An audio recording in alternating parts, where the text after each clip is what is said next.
what's good, everybody? What's good, everybody? What's good? Hey, man, it's so good to see everybody. I got my Lakers mug tonight. Shout out to the Lakers. Y'all didn't get it done today, but it's still Laker Nation around this bitch, man. It is still Lakers Nation. For sure, for sure, for sure.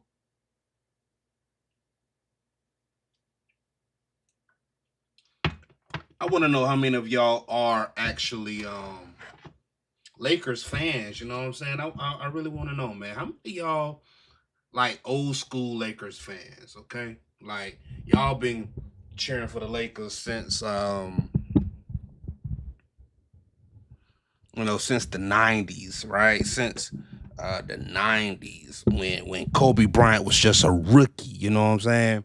Like how many of y'all was really rocking out with the Lakers and a young Shaq or Nick Van Exel? What y'all know about Nick Van Exel? All right, you know what I'm saying? Shout out to all those Lakers fan, man.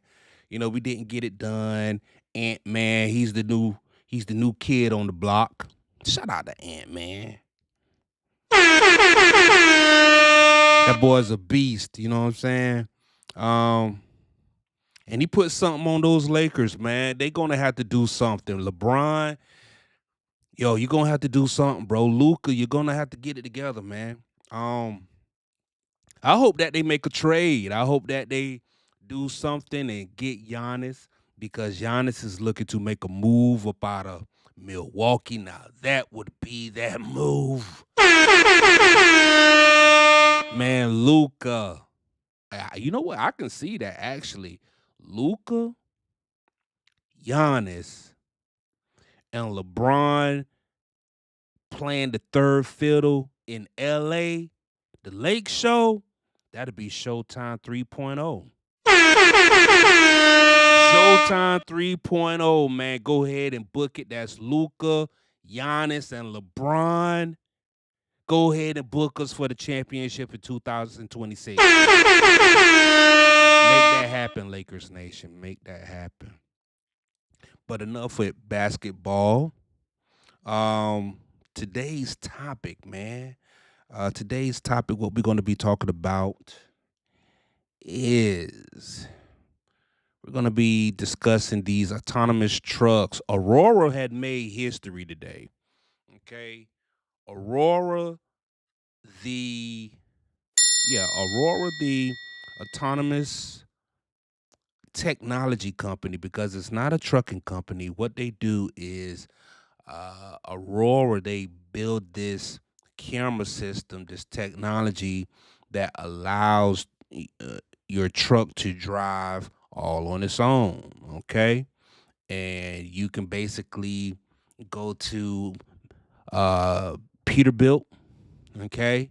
I believe it's on Kenworth, but definitely Peterbilt, and order your truck. Okay. And you can say, hey, I want the Aurora automation kit on there, and they'll build it to your specifications. Okay.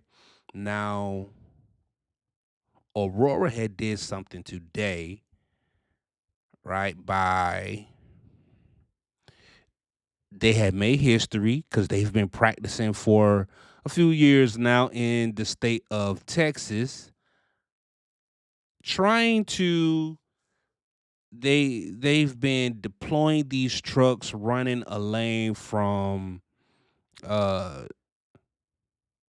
Dallas to Houston, I-45, if I'm not mistaken. Okay. And they've been practicing for several years, and today was the day that they actually got a driverless driverless truck out there on the road. Okay, man. Okay, that is big time, big time, big time. That is actually big time. Okay. What we're going to also talk about are the tariffs and how they are affecting the economy, because that's been big news today. A lot of people losing their mind about the terrorist. I guess those tariffs are terrorists, right? And RFK, he is he's pushing to ban sugar, sodas, and snacks and candy from EBT. No more soda and candy on your food stamp card. You can't be able to buy that. Now, that should be interesting right there. We're going to look into all three of those videos, and we're going to go ahead and get right on into it, guys. We're going to get right on into it, man. Okay? All right, man. So, I think the first video we're going to go ahead and get into, it'll be the autonomous truck because, well, I mean, that's the first video that's up, right? So let's go ahead and get right on into that.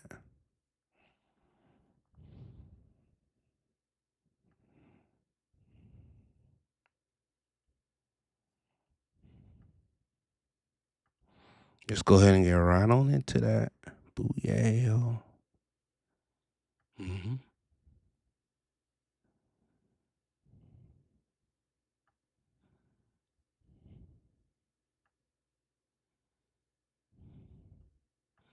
All right, there we go. How's everybody out there? Let's go ahead and get right on into it. So, Aurora have made a video that's basically just their truck just navigating through its route. Okay, they got some music on there. I'm just let it rock.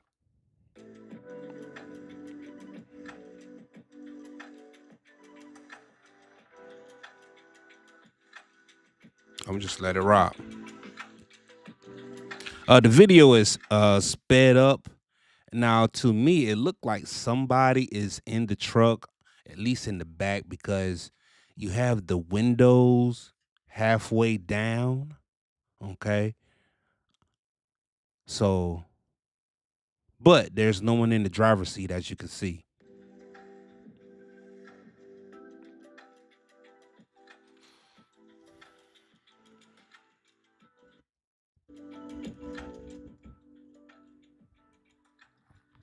And the video is sped up, by the way.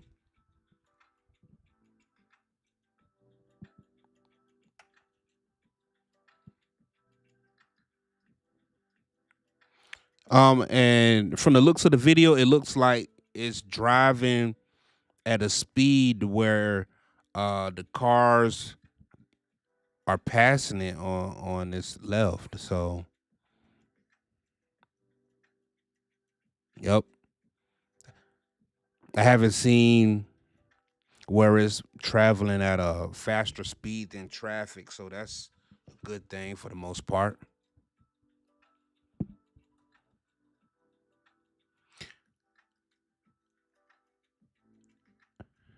And as you can see from on the bottom, because it's a split screen,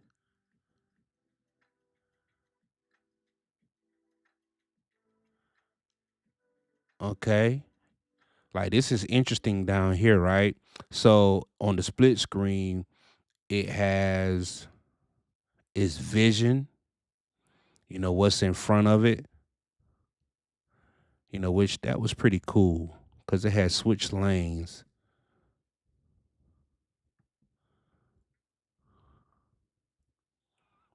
It went from the right lane to look like a left lane. And then right here, down here in the split screen, you can see where it has two cars in its vision. Okay. I'm assuming that's its safe zone. So let's just pay attention to this bottom screen. Boom. Cars going in and out of its safe zone.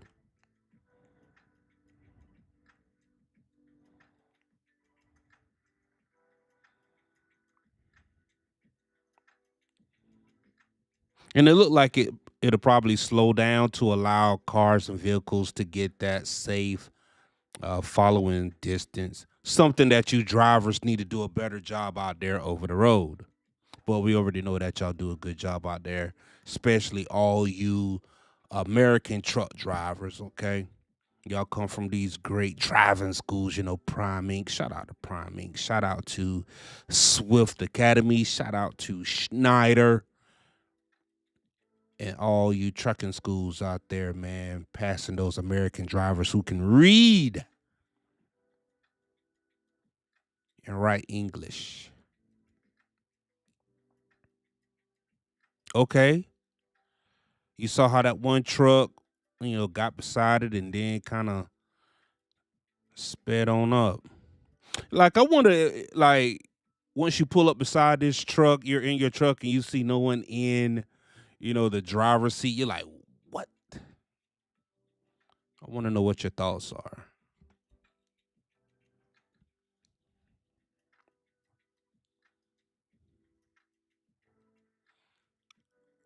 All right. So this video is like 8 minutes long. We're 3 minutes in so far. Um, there's not really a whole lot to see, man.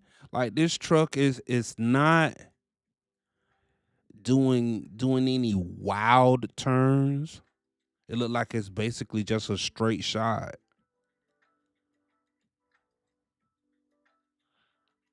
Turn to the left, a little turn to the right, just to keep it in the lane.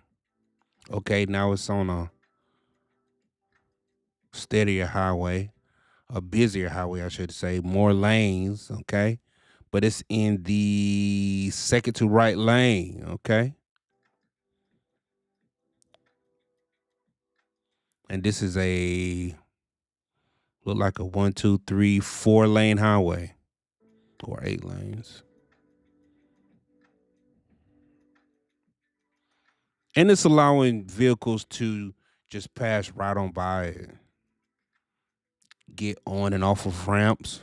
Oh man, what? Oh shoot. Okay, it's at a red light right here. Okay, and it looked like it's turning left.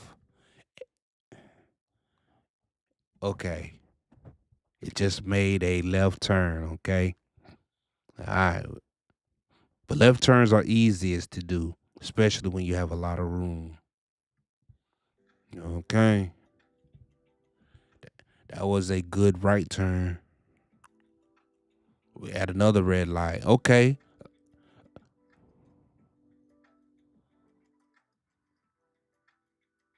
man.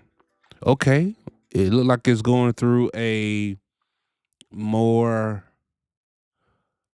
commercial establishment. Let's look at this, man.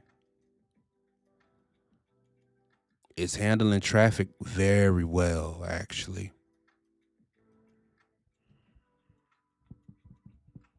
Very well.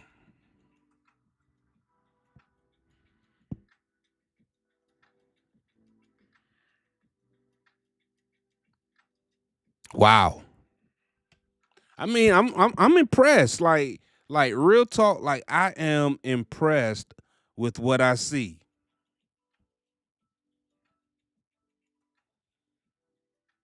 Saying traffic is handling safe distances,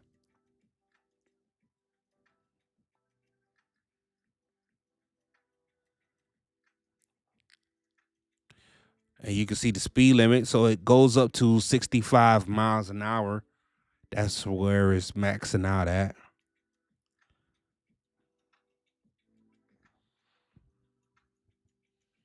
Mm.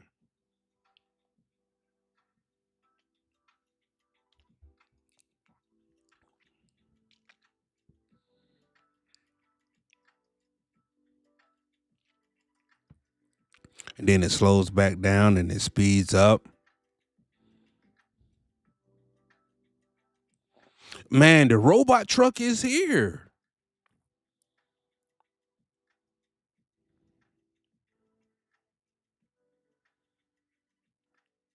Man, this vehicle doesn't get tired. Okay, it's not it's not gonna ask for a day off. It won't get sick. It doesn't have a baby shower to go to, a wedding to go to. It doesn't need vacation. Man, this vehicle don't need to take any time off, man. No personal days, no kids' graduation. Don't have to take the dog to the vet. No funerals to attend. Now, this is the one thing that does kind of shake up everything right here. This right here.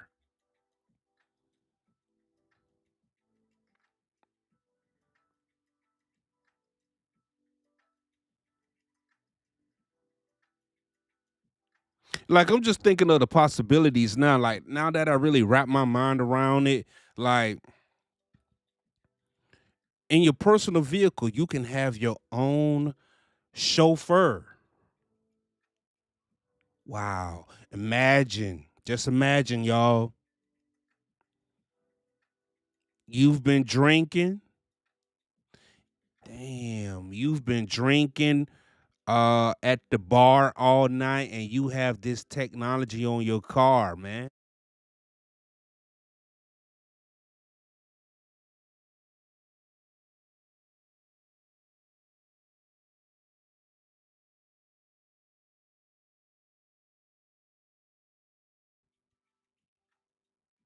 No more DUIs, man. Like, yo, imagine you having this on your car, man.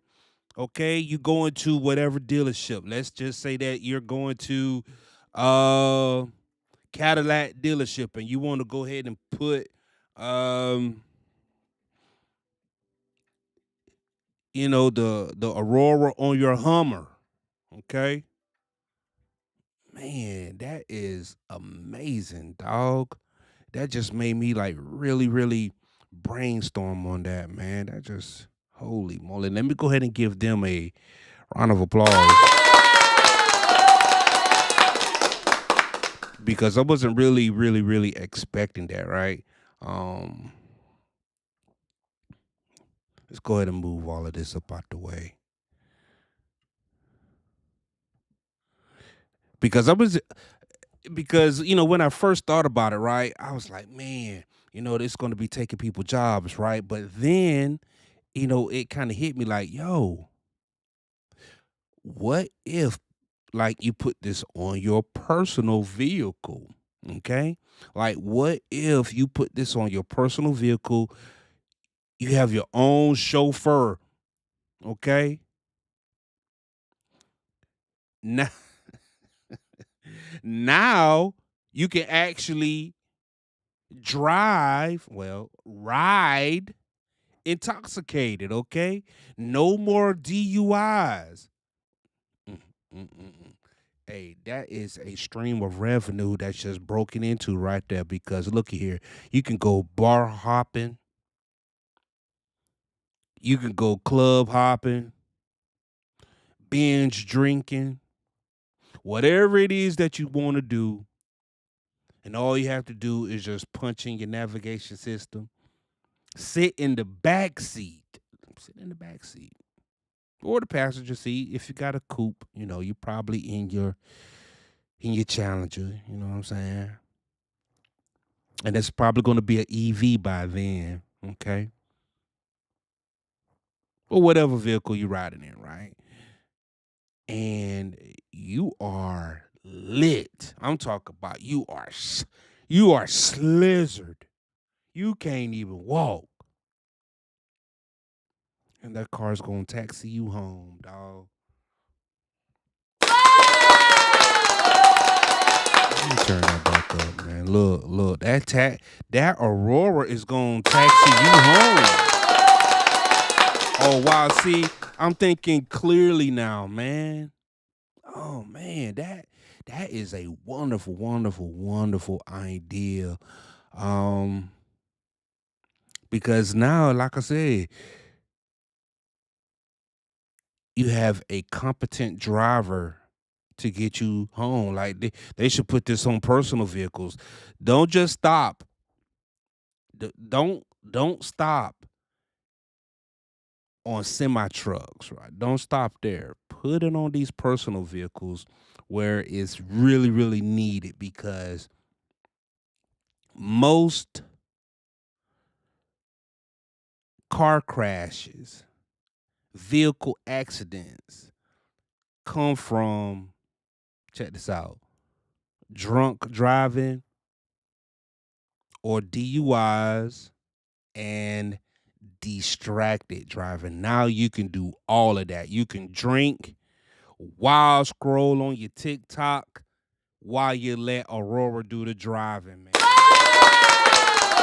Yeah. Shout out to Aurora, man. Y'all doing a great job, man. Y'all need to go ahead and put me on the research and development team, dog. Y'all need to really go ahead and do that. Damn, that is awesome. I just thought about that. Sheesh. All right, man. We're gonna go ahead and get on to the next video, though. That's what we're going to do. We're going to get to the next video.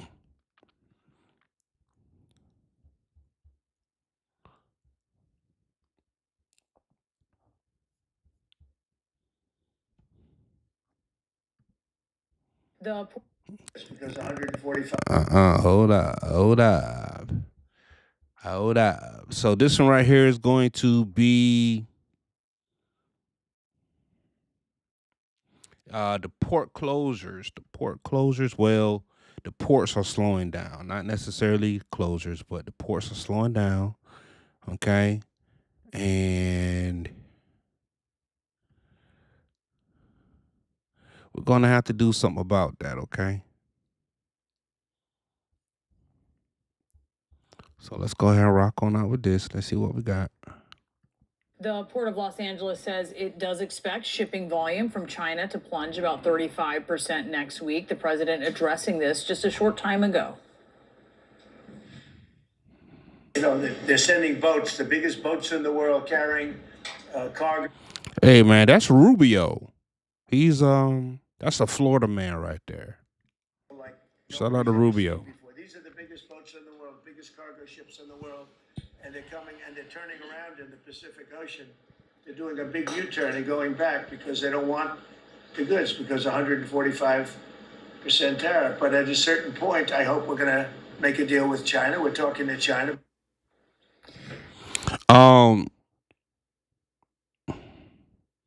You know, my question, because I've been going back and forth with, a few of my peers about tariffs, and I'm like, okay, why don't businesses absorb the cost of those tariffs? Like, why are you passing it on to consumers, right?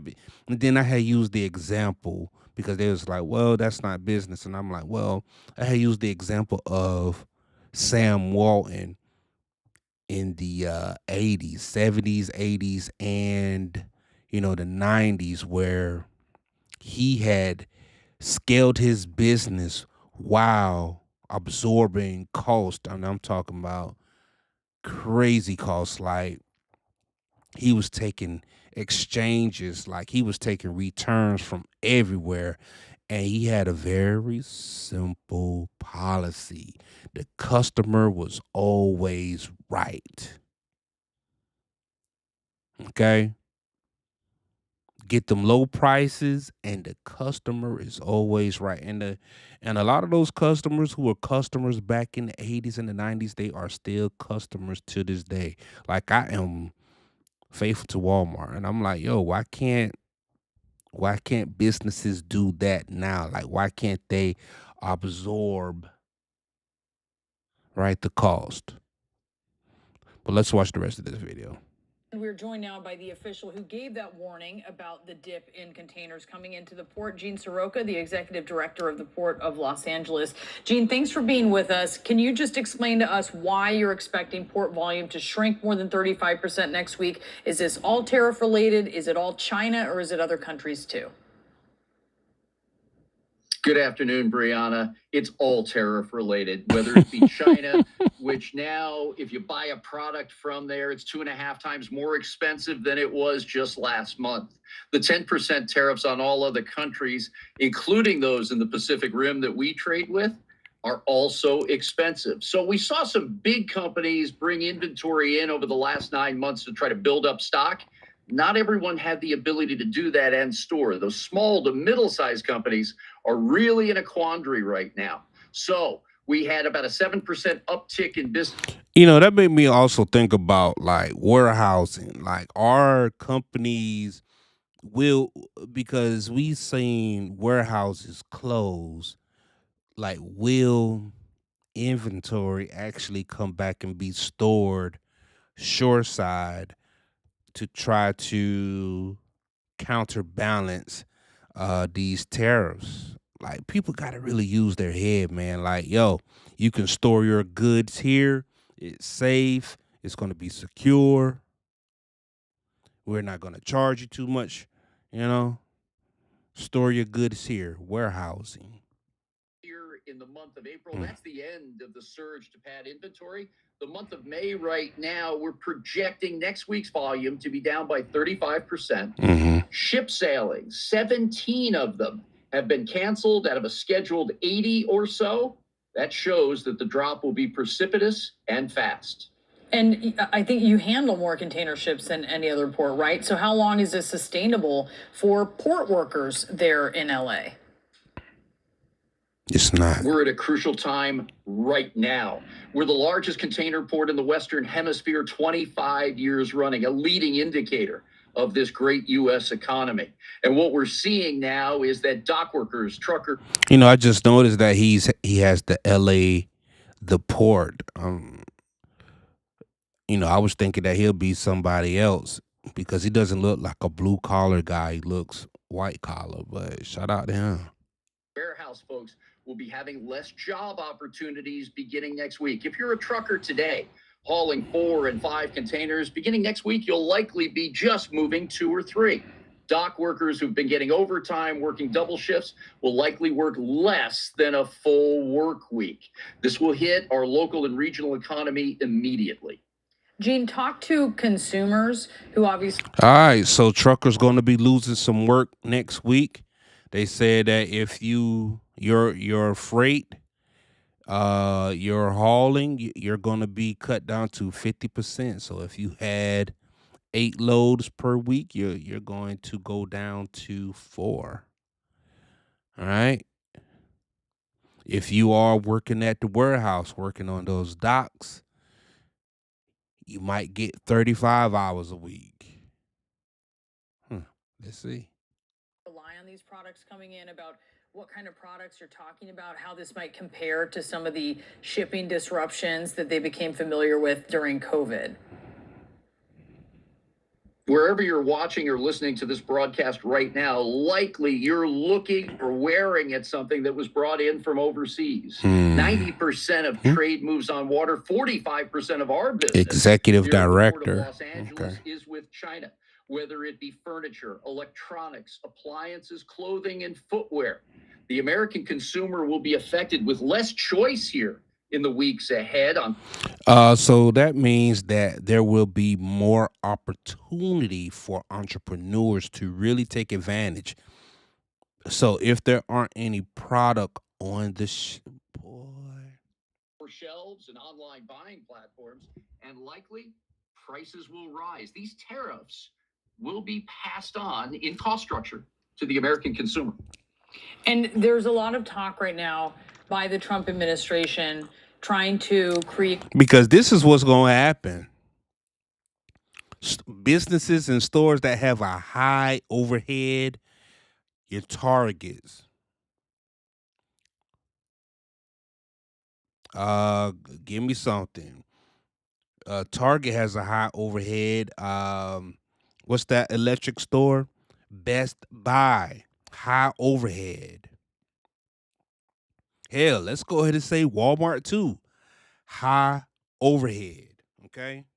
Now, what's going to happen is it's going to create opportunities for small business owners, small entrepreneurs, some people who are opportunistic to take advantage of this because look, even though there will be a tariff on those products coming in, there still is enough margin for a small entrepreneur to make money who has a low overhead. Somebody, some people, a company who doesn't have a high overhead, they don't have to pay out CEOs with $1 million salaries and board of trustees, and they don't have to pay salaries and pensions, and they don't have to pay out this high overhead. They just paying lights and water and electricity in their own home. Sense of optimism that they're moving in the right direction towards coming to a deal with China. But until then, these tariffs, these 145% tariffs. I smell opportunity. Will shipping only rebound? You smell that? That smells like opportunity. If there is an agreement that actually drops or largely drops the tariffs to something manageable. That's my belief, Brianna. I worked in China for a number of years, maintained strong ties to the business community there. I'm on the phone with folks I trade with every night when I get out of the office or off the road into my hotel room. And what they're telling me is that even if a trade deal was reached at this very moment, it would take the shipping lines approximately 2 weeks to reposition their vessels and start loading up the backlog of inventory and container cargo, and then another 2 weeks to come across the Pacific here to Los Angeles. That's a month that we'll see to get this trade balance back in motion as we're used to seeing it. That's a good thing for truckers in general, because whenever there is a backlog of freight rates usually go up, creating a nice opportunity for truckers in the spot market. Definitely. And Gene, obviously it takes longer to get products on container ships to the East Coast. You're closer to when you're talking about Chinese products specifically. When are we on the East Coast going to start seeing a similar trend at ports here? The impacts that we on the West Coast see usually lag by about 4 to 6 weeks on the East Coast, just because of transit time and order delivery processes. Same will be coming towards our friends up and down the Atlantic and across the Gulf Coast. All right, we'll be looking to see how that does time out. Gene Soroka, thank you so much. Really appreciate your time today. During an interview that aired last night, President Trump was asked about the impact that his tariffs could have on his supporters. Here's what he said.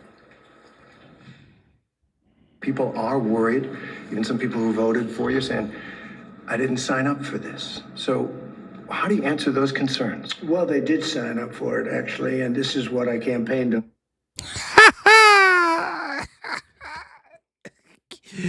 Hey, he said, yo, you did sign up for this. The American people have spoken. Look.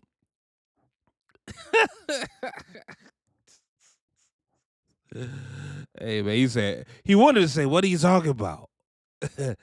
This is what I do, man. I do business, okay? I will and I deal, Hey, you got to see it through. See it through. You know what I mean? Just let the people who do business, man. Y'all chill out. With us now is Mark Short. He served as the director of White House Legislative Affairs.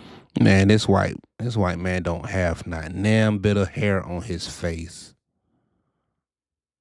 Well, this dude is all eyeballs and pointy nose, man.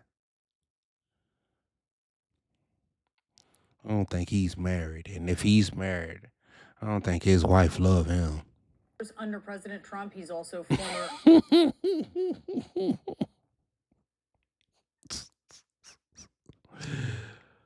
But I don't know. I don't know who this is. He may be a good guy. Let's see how he comes off. President Mike Pence's chief of staff. Mark, great to have you. And you're hearing Trump. He is wearing a wedding ring.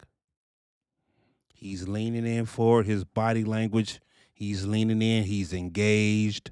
Okay. She's more relaxed. Okay. Let's rock. Over blaming President Biden. But we should also remember that he bragged about the economy that he inherited. And he sort of was saying, bald head Mark, that it wasn't Biden giving him a great economy. He called it the Trump effect. He was saying that it was the markets and Americans excited that he was coming in. How long can this work for him, or does it even work for him? Well, I think he's actually pretty good at being able to shift blame. I think the reality was that the markets after his election lead into his inauguration day because they want to see a continuation of his first administration policies, which I think were really successful in deregulating the economy and cutting taxes. I think today's economic reports and data are pretty devastating, and I think only Baghdad Bob and Peter Navarro could explain this as positive news. Former White House Legislative Affairs Director under Trump. Prices are going up. You're seeing stagflation for the first time since the Jimmy Carter era. And so I'm sure there's a desire in the administration to put this blame on somebody else. But I think that it's clearly a result of the trade policy. I think a lot of people want to see him go back to the first administration policies of deregulation and lower taxes. Has he squandered his goodwill that he came in on? No, I think he has enormous goodwill. I think he has enormous loyalty and support among his followers. I think one of the challenges, damn right, Brianna, is like, even if you agree with the trade agenda, I think it's been difficult to understand their simple explanation. Is this because of fentanyl? Is this because we're trying to lower trade? When the hell fentanyl came into play, man? What the hell? Did I miss something? Why the hell he brought up fentanyl? Is this because we don't like trade deficits with other countries? It seems like the narrative continues to shift as the explanation for this. And so I think if there was a clear explanation, say, here's the pain we're going to ask you to go through in order to get to this result, that people would stay with him longer. But I think he still has enormous loyalty among his supporters. There has been a refrain that we've heard from some administration officials, and now it seems we're hearing it from Trump, like, you don't need these cheap Chinese goods, right? He was asked about whether he'd spoken to President Xi. He dodged that, and he instead tried to stress economic difficulties that China's having because of the tariffs. And he said instead they have ships loaded up with stuff, much of which we don't need. Do you think Americans understand that actually if they look around their houses, maybe there's some wants there, but there's also a lot of needs that are coming from China? I think it's a pretty elitist perspective. I think the reality is that Americans want to be able to purchase goods because we can afford to. It's a good thing that America is as wealthy as it is.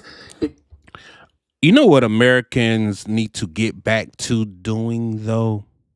Producing. We don't manufacture like we used to. The things that made America great, manufacturing, building, the industrial complex, man, being industrious, that what made America great. And I keep hearing people talk about, okay, well, wages are too high to manufacture. The cost of goods and services and parts and labor is too high to turn a profit. Okay. That sounds like opportunity, boy. Somebody that has a low overhead need to move right on in. I might change my podcast to low head, low overhead. Easy in some ways to eliminate a trade deficit if you drive the economy deep enough into a recession and people can't afford to buy goods. So, we have this narrative constantly about what a trade deficit is, and it only looks at one half the equation. Y'all think a recession is going to happen in 2025, right? If the pandemic didn't send us into a recession, if people dying from a disease, right? If people taking their last breath from a virus, because I believe it was a virus instead of a disease, right? if that doesn't send the country into a recession, okay, why would taxes on imported goods send us into a recession? Like, don't you think that the president would do something about it? Like, we got to knock it off, man. Look at the current account deficit and foreign investment into the United States. We have a trade deficit because Americans can purchase more things. And actually, last month, the trade deficit continued to balloon. And so, even with this administration's policies, that's continuing to grow. And that's in many cases because America can afford to.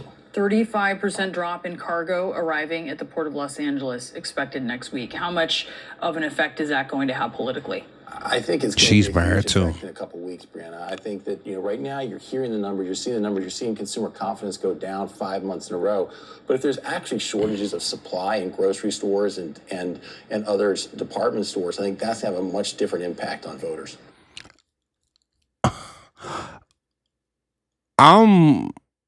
I want to know exactly what will happen, though, right? I do. Like, what's the worst that could happen? Like, really put me up on some game here. Like, tell me what could really happen. Because right now I do believe that y'all just capping. All right, let's go ahead and get one more video in, and then we're gonna call it a night, baby. Mary, at the end of the day, you are facing a $4 to $5 billion hit to earnings. Let's run that back. In the company, shareholders.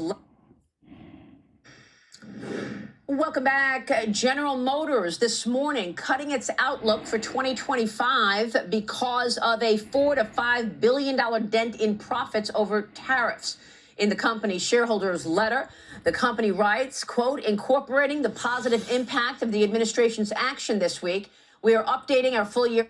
Incorporating the positive impact of the administration's actions this week. Positive impact. We are updating our full year adjusted EBIT guidance. Let's go.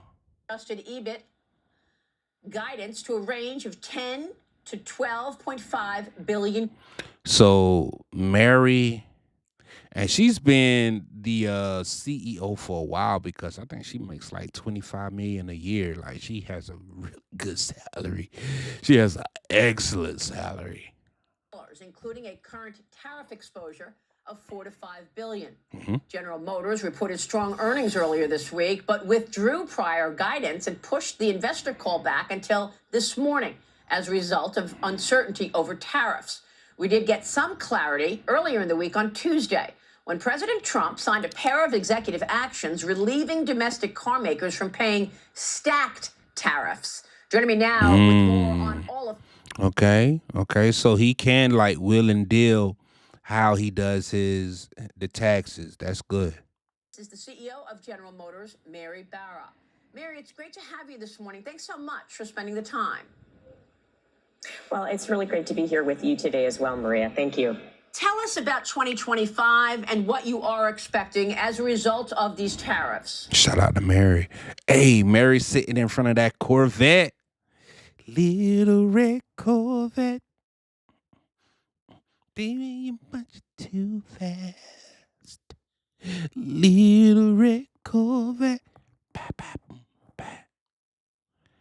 Should have had some Prince playing. Well, as we said, we've updated our guidance to be from the. She probably got like 3 of those in her driveway. She probably got one from like when she was a kid, like the latest one, and then like one where she was probably riding around, in her glory days when she was with her lover, Earnings before income, interest and taxes, EBIT, $10 to $12.5 billion. EBIT. And that does include a $4 to $5 billion tariff impact with what we. And y'all see that American flag in the background? Man, y'all see that American flag? Man, look. You got American muscle. You got American beauty. And you got a damn American flag in the background. Man, Girl, I could kiss you. Now, we're very appreciative that the president took these actions. We've been in ongoing conversations with him, frankly, since before the inauguration. And the administration has really taken the time to understand. Man, that's a beautiful image right there, dog. Look, look, look, look, look. That's a beautiful image, man. Let me tell you something. Beautiful white woman, red Corvette, American muscle, in front of American flag, man. They don't get much patriotic than that. Auto industry, understand the U.S. auto industry and the complex supply chain, the capital intensive nature of our business. And so we're really appreciative that he is taking these steps because we're very aligned on the mission to have a strong manufacturing base, have a strong automotive industry in this country, and to make. Come on, now we're talking. Now we talking. Say more about manufacturing in this company. That we have a level playing field around the globe. So we're aligned from that perspective, and we really appreciate the clarity that you had also talked about that is going to allow us to continue to invest and grow our investment in this country.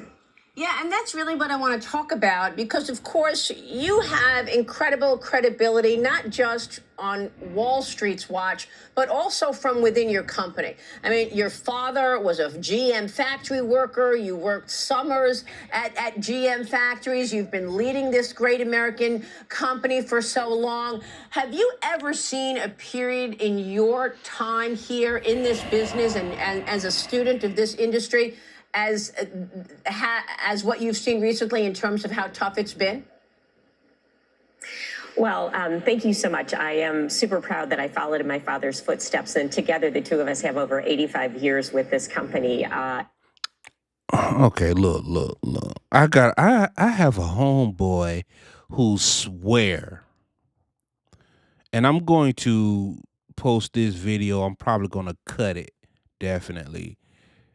Okay, she started off as an employee and now she's the CEO. And for some reason he has a problem with employees, with an employee mind state, right? Or state of mind, like, hey, you'll always be an employee, and that's why I'm a boss and I make the rules and blah blah blah blah blah. He's one of those. But here it is, Mary followed in her father's footsteps, and now she's the CEO of General Motors. And like I said, yeah, and her salary is nice. If I'm not mistaken, it was like 25 million last time I checked, like last year. You know what I'm saying? Like she's doing well. She's doing very well. I did grow up in manufacturing, and so it's near and dear to my heart. I think what we're seeing, though, is a shift that is necessary because for decades we've not had have had a level playing field. So with the clarity that we received on Tuesday, and that shout out to all the what's the word where you usher in second generation factory workers, second generation, manufacturers. Shout out to y'all, man. We waited to have this call because we wanted to have that be official so we could update our guidance. And we're going to work because, as you well know, what the announcements made, they expire, parts of them expire over the next 2 years. But now we're really focused on what we're going to do to grow our manufacturing in this country and build on the fact that we already have more employees in this country than anyone else. We have 50. Say what? Y'all have the most employees in America? Let's go. Manufacturing facilities that include 19 assembly plants.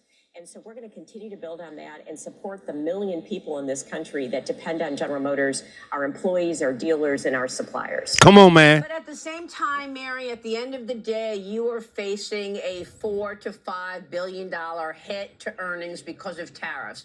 You may have the clarity that you don't have stacked tariffs anymore with tariffs everywhere from, the auto parts to the aluminum and steel, etc. cetera, but you are facing these tariffs. So something's got to give. What are you doing to offset this? Are you going to raise prices? Are you going to eat the cost? Are you going to change something? Are you going to cut into the EV? Ooh-wee. Now, this is the moment of truth, Mary. This is the moment of truth. Okay? This right here is going to make or break me and you. Okay? This is going to make or break us, right? Because you're going to have to say the right thing. Okay? Like, what are you going to do? Are you going to pass the buck to the consumers, or are you going to eat the cost and absorb that? What y'all think? What she's gonna do? Y'all leave a comment. What is Mary going to do? But let's rock out. And what's the plan?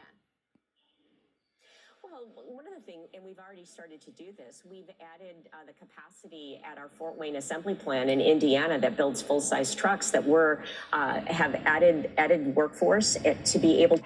Okay. Let's pause this because we have some information on the screen. So she added a plant in Indiana. Auto tariffs reprieve.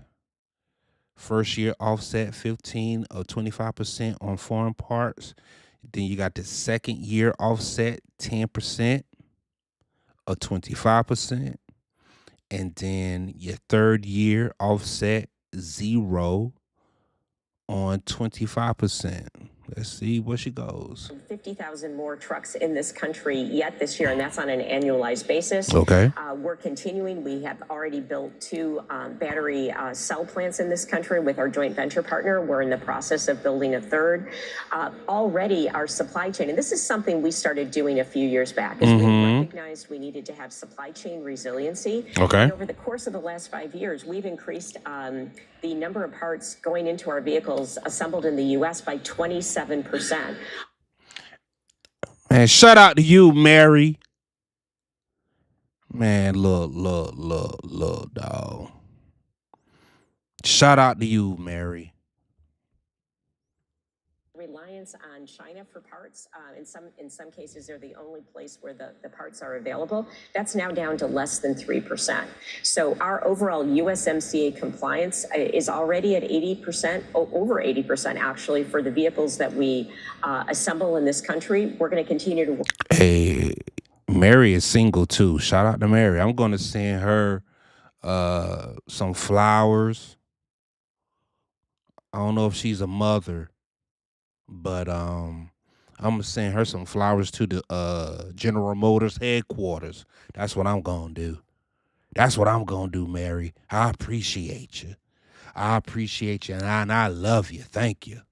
Suppliers to grow that, as well as making more announcements like we did with what we're doing in Fort Wayne to leverage the extensive footprint. Shit, beautiful white woman in front of that red Corvette with that damn American flag going. Shoot. Already have in this country. So we have a lot of actions that we can take. From a pricing perspective, we've said and we've included in our guidance, we think pricing is going to stay at the same level as it is. But for some reason, I have some friends that say, hey, we're going to have to raise the price of goods. But somehow this little old lady right here, this little sweet little lady right here is saying prices will remain the same. Come on, man. And I'm really proud of the GM team because we have such a strong... I'm proud of you too, Mary. Let's go. ICE and EV portfolio that gives consumers choice.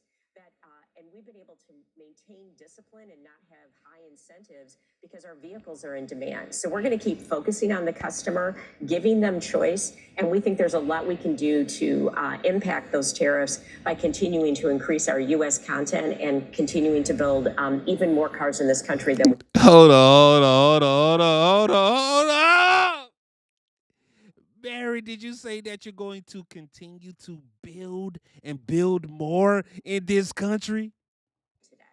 So what happens to the vehicles that are imported from Korea What are your plans there in terms of those vehicles? Are you going to lessen that? You've got to deal with the unions in Korea, which of course is somewhat militant. What are the plans? Well, we're evaluating that right now. As you know, there's conversations going on between the U.S. government and South Korea. We want to understand what happens there, and then we're going to make the best decision for our customers and for the company. And so we're evaluating that. I don't have anything to announce there, but I can tell you our entire footprint is under review, and we'll make the right decisions when. Boy, it would have been dope if she would have came out her mouth and say, yeah, we plan on moving those factories right here in the U.S. of A. When some of those decisions are made as well. And of course, you're talking about vehicles that are incredibly popular, not just because they're great cars and trucks, but because they're affordable. So are the plans to raise prices in any way this year? Nope. Well, again, we're going to respond to the market as we always do. I mean, we're in an incredibly competitive market. I mean, companies change pricing on a monthly basis, if not more frequently. So we stay and monitor all of that. But again, we're going to rely on the strength of our product portfolio and the customer interest. In the first quarter, we grew share by 2%. So I think we have a strong product base, and there's decisions that we can make as we look at our footprint and some of those products that are at the very affordable end to make sure that we've got a portfolio that the U.S. customer is going to want to buy and that we're doing it in a way that minimizes our tariff impact. Mary, what can you tell us about China? I mean, the quality has really picked up, I'm told. And of course, they're also moving so fast from concept. 2 years or so. Are you expecting China to have vehicles in the United States to compete with GM here? Well, Maria, we look at every competitor around the world, and I think the competition coming from China is very fierce. But I also would say, and it's well known, that they're subsidized by the Chinese government as they first have wanted to use the excess capacity they have in their country. So you have vehicles and products that are subsidized by the Chinese government, okay? It seems like that the government, the U.S. government, might need to do a better job subsidizing certain businesses and products here in the good old USA. And so I think it's very important with the trade policy that's happening is that we make sure there is a level playing field there, because manufacturing in this country, and when you look at the technology that is on vehicles today, there are many implications from not only economic security, but a national security perspective. So I don't make trade policy. I need to make sure that we're as competitive as possible. We understand and we benchmark. Mary, you have been making every key point that I've made today, right? Business people focus on business. Politics, let the politicians handle politics. Business people, y'all handle business. Y'all crunch numbers. Y'all worry about the numbers. Y'all worry about the customers. Y'all worry about keeping revenue coming in and keeping the customer satisfied. Meanwhile, allow politicians to create policies that favor Americans. Stay in your lane. And actually torn down Chinese vehicles. We think, part to part and technology to technology, we're on par. Yes, so we are. We just have to make sure that, we look at that, and if they're allowed to bring vehicles into this country, the subsidies that are provided are understood, and also that we take into account the national security provisions. And what are your plans for GM in China? Tell us give us a status check there. Well, from a China perspective, our business is vehicles we build in China for China. and the technologies are there as well. We've seen a shift because over the last handful of years, there have been over 100 new competitors, domestic competitors into the China market. Only about a handful of them are actually profitable, but that has made a total shift in that market. So we think there's still a place we can play because of the strong brands, Buick and Cadillac, that we can play in that market, but it will be China for China. And I would say the equity income that we earn from that business largely comes back to the United States and is reinvested right here. And do you want to say anything about the EV business, Mary? Because everyone's basically saying, look, something's got to give. Maybe you need to take some focus off EV, even if it's just temporary because of this moment in Let's see where we time. go with We this. got through the COVID period quite well, even though that was difficult. Would you compare this period to then? And what about EVs?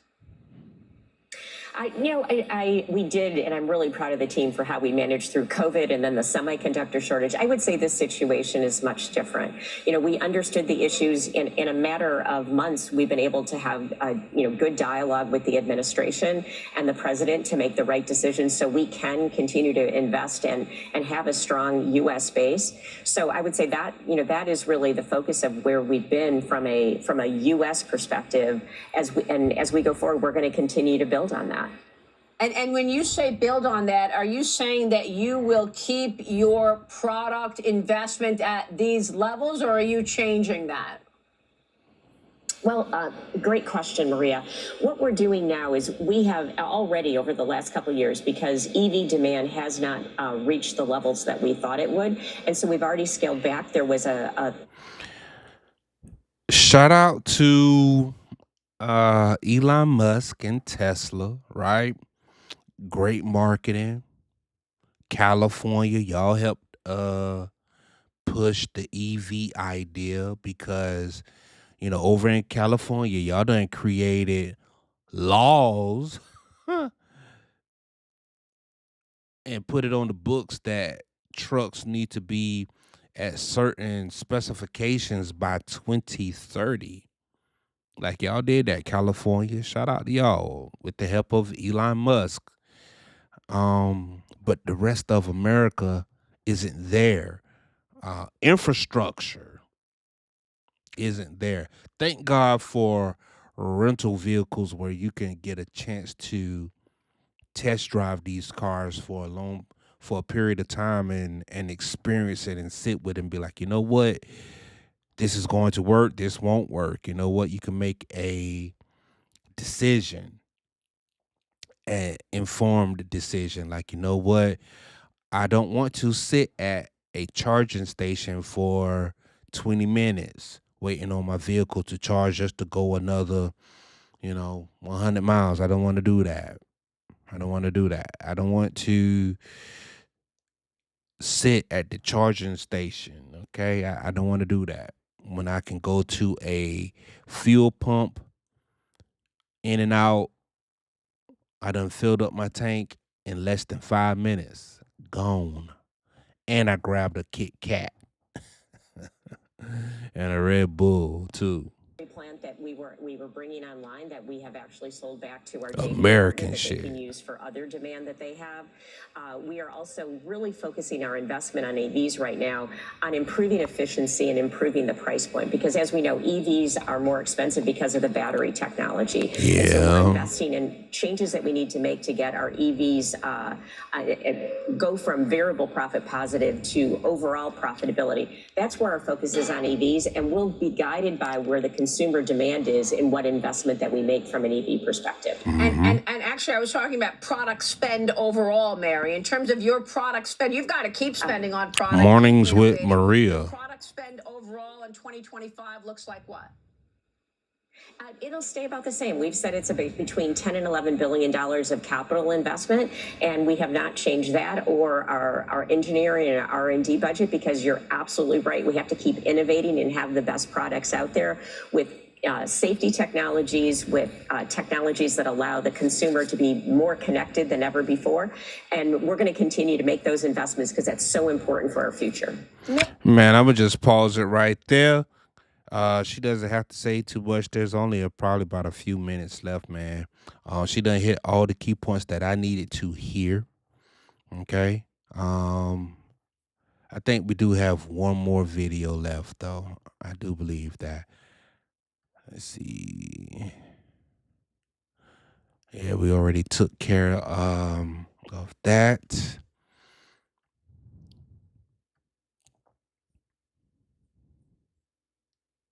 But Mary hit on all those key points about being creative and moving manufacturing to the United States, because there's a lot of people who swear that that's just impossible. And Mary just said that, yo, it can be done. I'm gonna have to look at my bulletin board to see what's next. Hold up.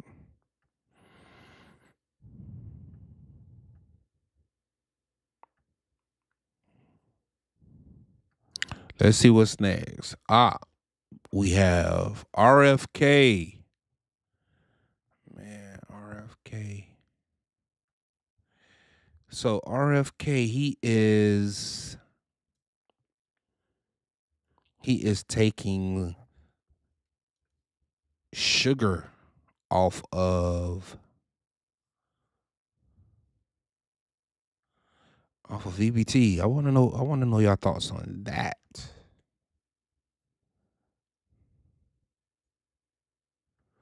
Give me your thoughts on that shit, bro. Cause that sounds like absolutely, because the reason why Americans got so fat is because we've been eating sugar. You know what I'm saying? We've been eating a lot of junk food, man. I'm working also with Secretary Rollins on the SNAP program and the to get sodas and. Hey, come on, man. Let's get it together. Hold up. Working also with Secretary Rollins on the SNAP program and the to get sodas and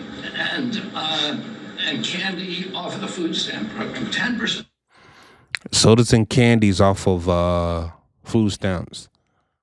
Food stamps go to SNAP.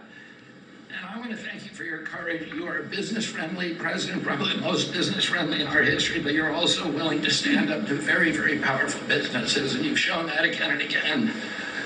Secretary Rollins had the soda industry come and knock on her door very much, very loudly, and they said to her, well, the SNAP program is not supposed to be about nutrition. She pointed out to them that there is no nutrition in a soda. Okay. We having some now. This is my first time like watching this video. So we're watching this in real time together. Okay, so SNAP. So this is Robert Kennedy. He's a Kennedy. He's kin to John F. Kennedy. Okay. And he wants to take snack foods off of EBT. Okay. At the beginning of the year, because just listening to what he just said in these 46 seconds, that there have already been some conversations had. Okay. There have been three Pepsi facilities that have closed this year. Chicago, one on Chicago on the west side or the south side, one of them, but a Chicago facility, and then there's one in Ohio, and then another in Pennsylvania. So you have three Pepsi facilities that have closed, and I believe those are some of the conversations that's been going on behind closed doors. So I know that the unions who represent Pepsi workers and those workers that work at those warehouses, this this is like way above their pay grade, right? This is like a different conversation. That's something else, man. It has absolutely nothing to do with Pepsi and those workers that you provide for as Teamsters. We're just gonna have to find them some new a new building, a new warehouse to warehouse at. But listening to the previous conversation, right? Manufacturing is coming back anyway, okay? GM will probably have a home for you guys. Y'all stick tuned. Y'all stay tuned. And they said, well, it's not supposed to be about nutrition. And she said to them, the name of the program is supplemental nutrition. It is about nutrition. We should, we have 38% of our kids are diabetic or pre-diabetic. Woo! Hey, now he dropping some jewels. Let's go. Let me run that one back. Well, it's not supposed to be about nutrition. And she said to them, the name of the program is supplemental nutrition. It is about nutrition.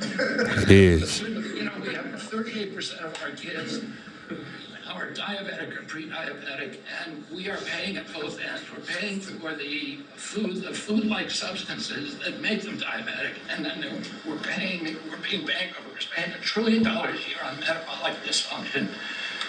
It's existential and it's not sustainable. We have, I visited Arizona, West Virginia, Utah, and Indiana in the last 2 weeks, who have all applied for SNAP waivers. We're encouraging, thanks to Brooke Rollins' leadership, all the states to apply for those waivers. Thank you for watching.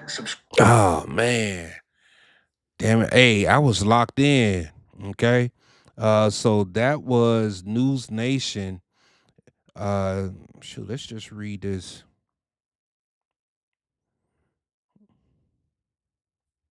Damn it. Health and Human Services Secretary Robert F. Kennedy Jr. told President Trump that he's working to ban candy and soda from food stamp program. All right. Kennedy says he's been working closely with Agriculture Secretary Brooke Rollins on the initiative. Okay. And that was News Nation. We're going to have to find that whole clip somewhere. All right. So that's it, man. That is it. We done made it through.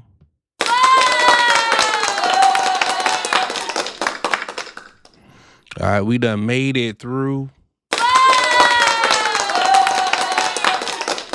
All right. So we got to look at General Motors.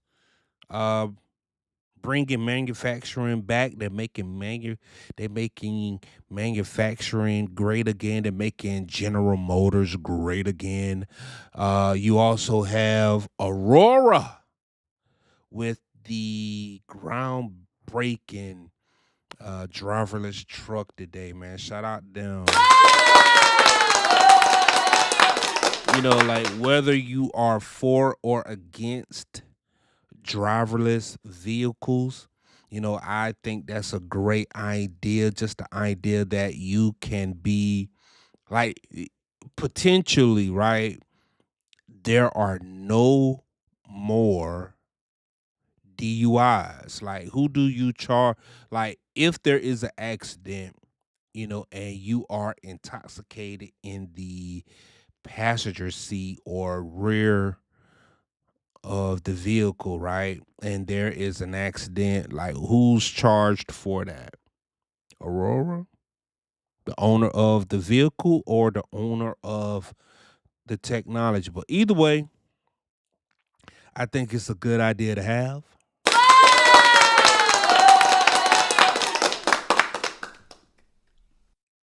And shout out to Mr. Robert Kennedy Jr.